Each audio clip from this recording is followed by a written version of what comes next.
52 Newton metre டார்க்கும் கொடுக்குறாங்க. So அந்த இடத்துல வந்துட்டு நல்லாவே என்னால் பவர் ஃபீல் பண்ண முடிஞ்சிச்சு. அண்ட் டாப் ஸ்பீட் பார்த்திங்கன்னா இந்த இதில் பார்த்திங்கன்னா உங்களுக்கு இந்த சிம்பிள் 5 கிலோவாட்டில் பார்த்திங்கன்னா உங்களுக்கு 6 ரைடிங் மோடு கொடுத்துருக்காங்க. எக்கோ எக்ஸ், எக்கோ ரைடு, அப்புறம் ஏர், அப்புறம் சானிக் அண்ட் சானிக் ப்ளஸ். சரிங்களா? மற்ற 2 வேரியண்ட்டில் இதே இந்த 6 இதுவுமே உங்களுக்கு அல்ட்ராலேயும் வரும். பட் என்னென்னு பார்த்தீங்கன்னா அந்த 1S இருக்குது பார்த்தீங்களா, அதுவும் சிம்பிள் 1ல் உள்ள அந்த 4.5 kWh பேட்டரி இருக்குல்ல, இந்த 2க்கும் பார்த்தீங்கன்னா மொத்தமே வந்து 3 ரைடிங் மோட் தான் கொடுத்துருக்காங்க. அது இதெல்லாம் பார்த்தீங்கன்னா எக்கோ, ரைடு, ஏரு அண்ட் சோனிக்கும் இருக்குது. சரிங்களா? இந்த இவ்வளோ இது கொடுத்துருக்காங்க. ஸோ இப்போ வந்து இதெல்லாம் ஃபீச்சர்ஸ். சரிங்களா? இப்போ ரைடிங் கம்ஃபர்ட்டில் பார்க்கும்போது உண்மையிலே நல்லா இருக்குது ஓட்டுறதுக்கு. முந்தி இருந்ததோட சஸ்பென்ஷன் ரொம்பவே நல்லா இம்ப்ரூவ் பண்ணியிருக்காங்க. அண்ட் நல்ல ஒரு சீட்டிங் ஸ்பேஸ். இப்போ எனக்கு பாருங்கள், நான் என்னோடய ஹைட் பார்த்திங்கன்னா 6 feet ஹைட்டு.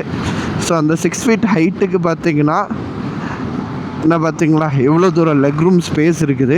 அண்ட் அவங்க என்னென்னா சுவிட்ச் கன்சோல், பழைய சீரீஸில் பார்த்திங்கன்னா இந்த சுவிட்ச் கன்சோலில் வந்து கொஞ்சம் வித்தியாசமாக இருக்குது. இப்போ எல்லாமே ஈஸி ஆக்சஸாக கொடுத்துருக்காங்க, ரொம்பவே நல்லாயிருக்கு. தென் டிஸ்பிளேயும் அவங்க வந்து ஆங்கிள் வியூ வந்து இம்ப்ரூவ் பண்ணியிருக்கேன் அப்படி இப்படின்லாம் சொல்லியிருந்தாங்க. And light visibility. ஸோ எனக்கு இப்போ பார்க்குறதுக்கு நல்லாயிருக்கு. பட் உங்களோட ரைடு போயிட்டு இருக்கும்போது உங்களால் டிஸ்பிளே பார்க்க முடியுமோன்னு கேட்டிங்கன்னா கண்டிப்பாக இல்லை. லைட்டாக ஒரு செகண்ட் இப்படி கொஞ்சம் டில்ட் பண்ணால் தான் உங்களுக்கு இந்த டிஸ்பிளே பார்க்க முடியும்னு சொல்லிடலாம். ஸோ இந்த டிஸ்பிளே பார்த்திங்கன்னா ஒரு 7 inch டிஸ்பிளே உங்களுக்கு வருது. நல்லா இருக்குது. நல்லா நிறையா ஸ்பெக் அதில் அப்டேட் பண்ணியிருக்கிறாங்க. ஸோ அந்த இடத்துல இது. ஸோ இப்போ coming back to the right factor. ஸோ எனக்கு சில விஷயங்கள் பிடிச்சிருக்கு, சில விஷயங்கள் பிடிக்கல. ஸோ அது எதெல்லாம்னு சொல்கிறேன். ஸோ ஃபஸ்ட்டு பார்த்திங்கன்னா ஆக்சிலரேஷன், த்ராட்டில் ரெஸ்பான்ஸ் உண்மையிலே ரொம்ப நல்லா இருக்குது எல்லா மோட்லேயுமே. ஸோ எக்கோ எக்ஸ் பார்த்திங்கன்னா உள்ளே ரொம்ப லீஸ்ட் அது, ஆனால் நிறைய மைலேஜ் கிடைக்கும். சிட்டிக்குள்ளே வந்து அது ரொம்ப நல்லாவே இருக்குது. ரெண்டாவது பார்த்திங்கன்னா எக்கோ மோடு அதோட கொஞ்சம் பெட்டராக இருக்குது.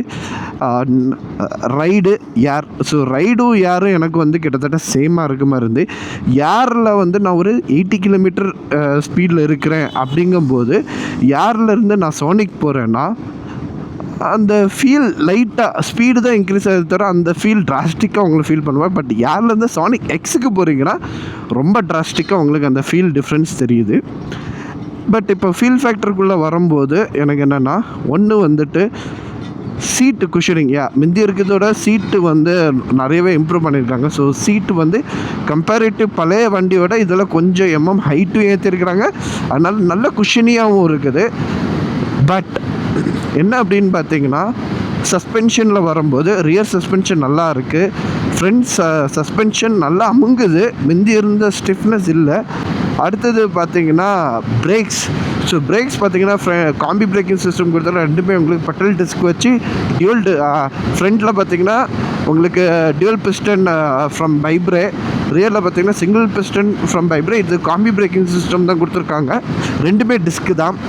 பட் எனக்கு என்னென்னா ஃப்ரெண்டோட பேக்கில் பைட்டு ஜாஸ்தியாக இருக்குதுன்னு என்னோட ஒரு ஃபீல்.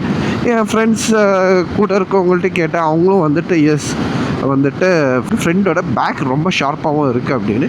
பட் ரெண்டுமே சேர்த்து பிடிக்கும்போது நல்ல ஒரு ஸ்டாப்பிங் பவர் கொடுக்குது, நல்லாவே இருக்குது. So I feel so safe. And stability, high speeds and அதிலலாம் சொல்லும்போது உண்மையிலே வந்து இந்த டயர் வந்து நெக்ஸ்ட் லெவல்னு சொல்லலாம். கண்ட்ரோலாக இருக்கட்டும், இல்லை பாடி ஃப்ரேமிங்காக இருக்கட்டும், ரைடர்ஸ் ட்ரையாங்கிளாக இருக்கட்டும், நெக்ஸ்ட் லெவலாக இருக்குது. ரொம்ப கம்ஃபர்டபுளாக இருக்குது.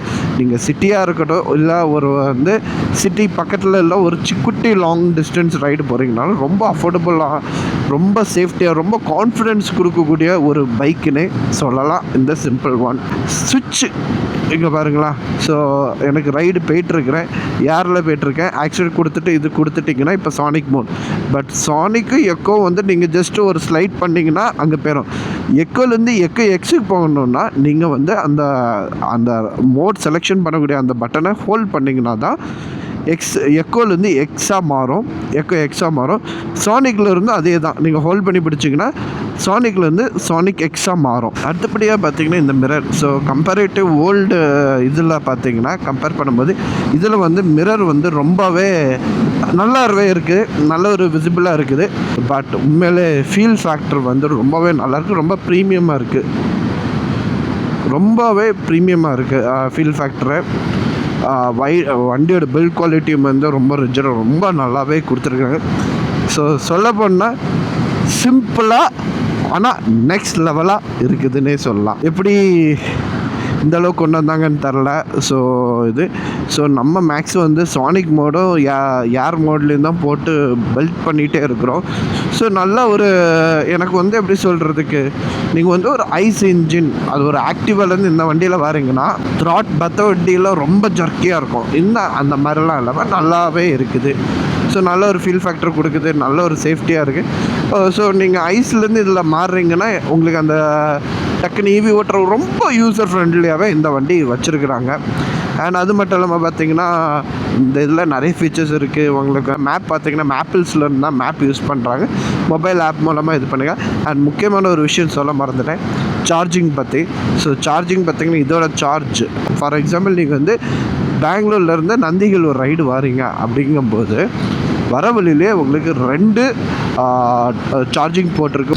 ஒன்று பார்த்தீங்கன்னா தேவனஹள்ளியில் பார்த்தீங்கன்னா ரெஸ்டாரண்ட் NH7. ஸோ அங்கே வந்து ஒரு சார்ஜிங் ஸ்டேஷன் இருக்குது. அடுத்தது பார்த்தீங்கன்னா நந்திகிலுக்கு ரோட்டுக்குள்ளே வந்திருக்கும் போது ட்ரைபல் கேஃபே, எல்லாருக்கும் மோஸ்ட் ஆஃப் த பீப்புள் பெங்களூரோட இது பண்ணுறவங்களுக்கு தெரியும் ட்ரைபல் கேஃபே. ஸோ ட்ரைபல் கேஃபேலையும் அவங்களோட போட்டுருக்குது. ஸோ என்ன அப்படின்னு பார்த்தீங்கன்னா ஒரு 2 hours ஆகும் 0 to 80%. ஸோ நீங்கள் அங்கேருந்து சாப்பாடு ஆர்டர் பண்ணி அந்த சார்ஜ் பண்ணுற மாதிரி வச்சுட்டிங்கன்னா உங்கள் வண்டி ஃபுல் சார்ஜ் ஆயிரும். அல்ட்ரா வயலட்லேருந்து எப்படி யூவி லிங்க் அந்த அடாப்டர் மாதிரி கொண்டு வந்தாங்களோ அதே கான்செப்ட் இவங்களும் கொண்டு வராங்க. ஸோ அந்த இது வந்துட்டு எப்படின்னு பார்த்தீங்கன்னா இதோட சார்ஜிங் போர்ட் பார்த்தீங்கன்னா உங்களுக்கு Type 6 சரிங்களா. ஸோ Type 6 தான் இது சார்ஜ் ஆகும். பட் இவங்க என்னென்னா Type 2, அதாவது கார் சார்ஜிங்லாம் வந்து எல்லாமே Type 2 கன்னில் போட்டு தான் இருக்குது. ஸோ அந்த Type 2 கன் பாயிண்ட்லேருந்து Type 6க்கு கனெக்ட் ஆகும் மாதிரி ஒரு கனெக்டர் அவங்க ரெடி பண்ணிகிட்ருக்காங்க. இது வந்து ஒரு எக்ஸ்க்ளூசிவ் கண்டென்ட், நம்ம சேனலில் தான் இது சொல்கிறேன். எப்படியோ நம்ம அந்த நியூஸை எடுத்துக்கிட்டோம், அதோட டிசைனை நான் பார்த்துட்டேன். பட் அது வந்து அவங்களால ரிலீஸ் பண்ண முடியாத ஒரு காரணத்தினால இது. ஸோ ஒயிட் கலரில் ரொம்ப சிம்பிளாக தான் இருக்கும். ஜஸ்ட் இங்கே ஒரு கனெக்ட் பண்ணி அந்த அடாப்டரை கனெக்ட் பண்ண. ஸோ நீங்கள் வந்துட்டு போல்ட் இடத்துல இருக்கிற இடத்துக்கு தான் போகணும்லாம். அது வந்ததுக்கப்புறம் நீங்கள் வந்து எந்த கார் ஸ்டேஷன், எங்கெல்லாம் ஈவி கார் ஸ்டேஷன் பாயிண்ட் இருக்கோ அங்கே கொண்டு போய் இதை கனெக்ட் பண்ணி நீங்கள் சார்ஜ் பண்ணிக்கலாம். ஸோ அந்த இடத்துலையுமே யார் side. So throughout India வந்துட்டு இது அவைலபிள். ஸோ இந்த ப்ராடக்ட் பார்த்திங்கன்னா உங்களுக்கு வந்துட்டு இன்னும் ஒரு 1.5 months இது வெளியே வந்துடும்.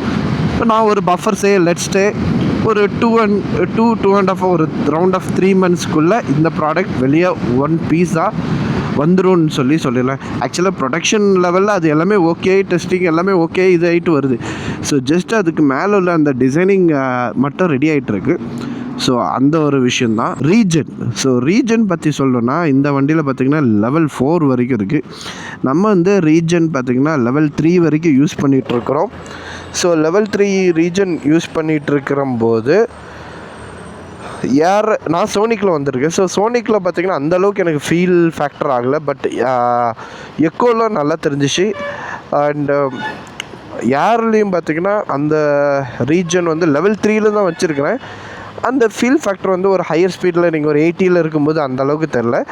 பட் பிலோ 80 வரும்போது லைட்டாக ஒரு பிரேக் அப்ளை பண்ணிட்டு விட்டிங்கன்னா அந்த ரீஜனோட ஃபீல் வந்து ஸ்ட்ராங்காகவே எனக்கு ஃபீல் ஆக முடிஞ்சிச்சு. அடுத்து பார்த்திங்கன்னா இல்லை ஹில் ஹோல்டு ஆப்ஷன்ஸ் வச்சுருக்குறாங்க. பேசிக்காக வந்துட்டு உங்களுக்கு ஹில் ஹோல்டு அசிஸ்ட், நீங்கள் ஒரு ஏதாவது ஏற்றத்தில் ஏறுறீங்க ஹில் ஹோல்டுனா அந்த ஒரு இது கிரெடிபிலிட்டி பார்த்திங்கன்னா 18% கொடுத்துருக்காங்க. ஒன் ஆஃப் த டாப் இது. ஆனால் இப்போ உள்ள ஈவியில் எல்லாருமே வந்து இந்த கிரெடிபிலிட்டி தான் கொடுக்குறாங்க. 18% நாங்கள் கொடுக்குறோம் 18 இது. ஸோ இது வந்து among all the well known EV பிராண்ட்ஸில் வந்து இது அவைலபிளாக இப்போ இந்த இது தான் பண்ணிகிட்ருக்காங்க. ஸோ அது ஒரு விஷயம். ரெண்டாவது பார்த்திங்கன்னா க்ரூஸ் கண்ட்ரோல் இந்த வண்டியில் இருக்குது. ஸோ இந்த க்ரூஸ் கண்ட்ரோல் பார்த்திங்கன்னா உங்களுக்கு 30 km ஸ்பீட்லேயே ஆக்டிவேட் ஆகிற நீங்கள் எக்கோ மோடில் இருக்கும்போது, அதுக்கப்புறம் மற்ற மோட்ஸ் போகும்போது depends on the speed it will increase அப்படின்னு சொல்லியிருக்கிறாங்க. ஸோ பாருங்களா, நான் அப்ளை பண்ணிவிட்டேன். ஆக்சுவலி கொடுத்துருக்கும்போது அப்ளை பண்ணிவிட்டேன். இப்போ க்ரூஸ் அந்த இதில் தான் இருக்குது. ஸோ இங்கே பாருங்களா 71 க்ரூஸ் ஆகிடுச்சு. த்ராட்டில் கொடுத்தாச்சுன்னா லைட்டாக கொடுத்துட்டு விட்டிங்கன்னா திருப்பியும் வந்துட்டு அந்த இதில் ஒரு குறிப்பிட்ட ஒரு வண்டி நீங்கள் ஓவர்டேக் பண்ணோம் அப்படின்னா ஜஸ்ட் லைட்டாக கொடுத்தீங்கன்னா ஒரு சர்டன் செகண்ட்ஸ்க்கு வந்து அது ஆனில் இருக்கும். திருப்பி வந்து எந்த ஹோலில் விட்டிங்களோ அந்த இடத்துல அந்த க்ரூஸ் கண்ட்ரோல் என்கேஜ் ஆயிரும். பிரேக் அப்ளை பண்ணிங்கன்னா டிசேபிள் ஆகிடுச்சு. ஸோ இது வந்து ஒரு நல்ல ஒரு ஃபீச்சர்னே சொல்லலாம். எனக்கு பர்சனலாக பிடிச்சிருந்து. ஏன்னா நீங்கள் ஒரு ஹைவே கொஞ்சம் ஓப்பன் ஸ்பேஸில் நீங்கள் வர்றது மாதிரி இருந்தீங்கன்னா இது வந்து ஒரு நல்ல ஒரு ஃபீச்சர்னே சொல்லலாம். ஸோ அடுத்தது பார்த்திங்கன்னா இதில் வந்து ட்ராக்ஷன் லெவல் கொடுத்துருக்காங்க. இந்த ட்ராக்ஷன் லெவல் பார்த்திங்கன்னா உங்களுக்கு எகெயின் 4 லெவல் ட்ராக்ஷன் கொடுத்துருக்காங்க. ஸோ அதை மாற்றினா நீங்கள் வந்துட்டு வண்டியை நிப்பாட்டிக்கிட்டு தான் மாற்றணும். இன்னொரு அப்டேட் என்னென்னு பார்த்தீங்கன்னா இந்த வண்டியில் வந்து க்ளோ பாக்ஸ் கொடுத்துருக்குறாங்க. ஸோ இதுக்கு முன்னாடி வந்துட்டு க்ளோ பாக்ஸ் கிடையாது. இப்போ இந்த வண்டியில் க்ளோ பாக்ஸ் இருக்குது. ஸோ அதுவுமே வந்து பழைய வெர்ஷனில் வந்து மிஸ் ஆகிட்டு இருந்துச்சு. இப்போ இந்த வெர்ஷனில் வந்து அதை கொண்டு வந்துட்டாங்க. உங்களுக்கு சவுண்டு வேணுன்னா அதை ஆஃப் பண்ணிக்கலாம். அண்ட் ஓடி பை ஆன் தி ஏரில் ஈவியில் மற்ற ஈவிலெலாம் என்னெல்லாம் இருக்குதோ அந்த மாதிரி இது கொண்டு வந்திருக்காங்க. அதே மாதிரி சேஃப்டி ஃபீச்சர்ஸும் இந்த மாதிரி நிறைய கொண்டு வந்திருக்காங்க. ஸோ அது எதெல்லாம்னு சொல்லி உங்களுக்கு சொல்கிறேன். பேட்ரி பார்த்திங்கன்னா IP67 which is a dust proof and water resistant. So அந்த ஒரு பேட்ரியும் கொண்டு வந்திருக்காங்க. பேட்ரியுமே நல்லா இருக்குது. ஸோ இது வந்துட்டு ப்ரைஸிங் ஃபேக்டர்லையும் பார்க்கும்போது இப்போ இன்ட்ரடக்ஷன் ப்ரைஸிங்கில் பார்த்திங்கன்னா 1,39,999 லான்ச் பண்ணியிருக்கிறாங்க. அடுத்தது பார்த்திங்கன்னா உங்களுக்கு ப்ரைஸ் இன்க்ரீஸ் ஆகுது 1,49,999. அதாவது 1,50,000 இது 1,40,000 ஒரு 10,000 ருபீஸ் வந்து டிஸ்கவுண்ட்டில் கொண்டு வந்திருக்காங்க. ஸோ ஓவரால் இந்தியாவில் பார்த்திங்கன்னா ஒரு 75 ஷோரூம்ஸ் கிட்ட அவங்களுக்கு இருக்குது. Which is like good. ரொம்பவே நல்லாயிருக்கு. ரொம்ப பிடிச்சிருக்கு இந்த இது. ஸோ பில்ட் குவாலிட்டி இங்கே பார்த்திங்களா ரொம்பவே நல்லா இருக்குது. ரொம்ப ஸ்டைலிஷாக இருக்குது. ஸோ நான் ஒரு ஓப்பன் ஹைவே மாதிரி போயிட்டுருக்கிறேன். எனக்கு வந்து ஒரு ஸ்கூட்டி ஓட்டுற ஃபீலிங்கில் ஜாலியாக போயிட்டுருக்கிறேன் அந்த மாதிரி. இது வந்து one of the best EV bike for city யூஸ்னு சொல்லலாம். அப்பப்போ நீங்கள் உங்கள் ஃபேமிலியோடையோ இல்லை ஃப்ரெண்ட்ஸோடையோ ஒரு வீக்கெண்ட் ரைட் ட்ரிப் போகணுன்னா this is one of the best வெஹிக்கிள்னு சொல்லலாம். ஸோ இந்த இன்ஃபர்மேஷன் பிடிச்சிருந்தா லைக் கமெண்ட் ஷேர். நான் தான் உங்களுக்கு CC நடந்த வீடியோ. டாட்டா, பாய் பாய்.